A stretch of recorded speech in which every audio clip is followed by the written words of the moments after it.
When it comes to Ukraine, Donald Trump actually believes that his play, sort of being an isolationistic bully, is going to actually work long term. Well, Europe has a second thought with regards to that. And in this breaking story, I'm going to show you exactly what Germany and Poland just did, along with what Britain just did the other day.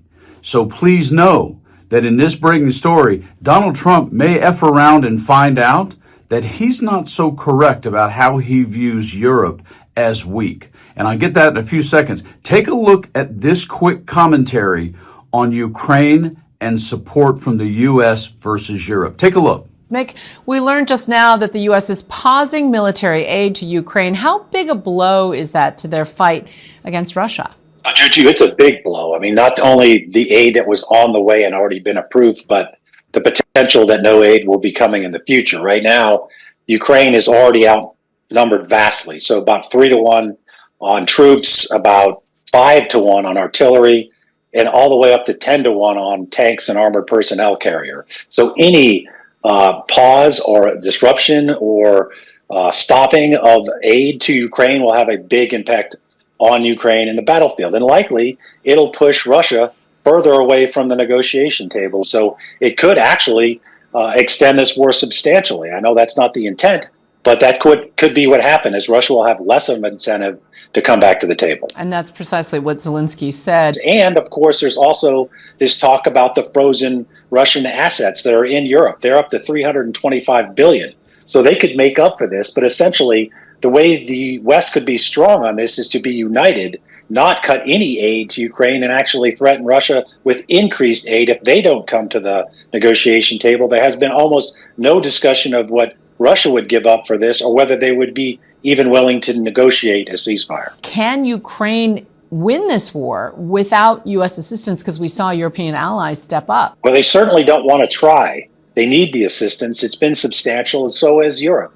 But if this stays the course and we do not turn aid back on and actually contribute more, then Europe's going to have to step up substantially. They might have to double their contributions. So as clearly noted there, sure, Ukraine's 100% been counting mostly on the U.S. There are lots of reasons for that I'll get to in a minute. But in this breaking story, the most important part is what that gentleman said just 2 seconds ago as an expert with regards to what Europe might need to do in light of the attitude and the negotiation tactic that Trump is using in terms of basically just telling Ukraine to quit and siding with Putin. Because in this breaking story, look what just happened from the foreign minister of Poland and the new chancellor of Germany. Here you go. Elon Musk posted, "I literally challenged Putin to one-on-one physical combat over Ukraine, and my Starlink system is the backbone of the Ukrainian army. Their entire front line would collapse if I turned it off. What I am sickened by is years of..." And then Elon continued. And then Poland's foreign minister responded to Elon, and this is from Radoslaw Sikorski. "Starlinks for Ukraine are paid by the Polish digitization ministry at the cost of about 50 million per year. The ethics of threatening the victim of aggression apart, if SpaceX proves to be an unreliable provider, we will be forced to look for other suppliers." In addition to that, the German government just posted this statement regarding Donald Trump and support of Ukraine. "Well, Donald, you have certainly woken a real sleeping giant now. The incoming German chancellor has had enough of your effing nonsense. The most efficient manufacturing nation on earth has now officially joined the party big time. I'm so proud of our German friends. They're creating 500 billion euros, which is $536 billion, infrastructure fund in a tectonic spending shift to revamp the military and revive growth in Europe's largest economy. And this is just for Germany. The decision to develop its economy around defense manufacturing will not only boost defense capabilities, it will turbocharge the economy in the midterm.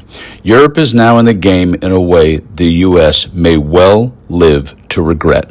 There are a lot of people in America who support Trump, who are going to stand up and cheer and raise signs and go to rallies and say, yeah, that's right. Time for you guys to stand up for yourselves and pay your fair share. The problem that exists so commonly in America is Americans don't tend to travel. Most Americans don't even travel to Mexico or Canada.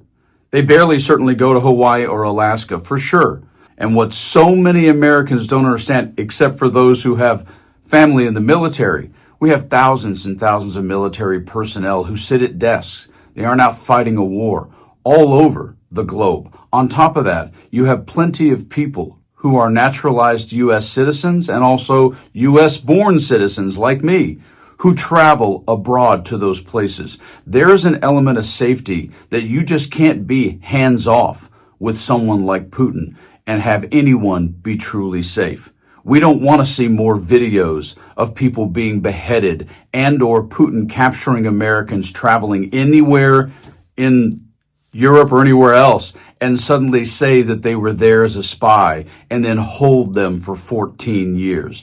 That's part of what not being an isolationist. That's part of why we are sort of America's big brother when it comes to defense money, is to make sure that we're able to live freely, not just in America, but also elsewhere.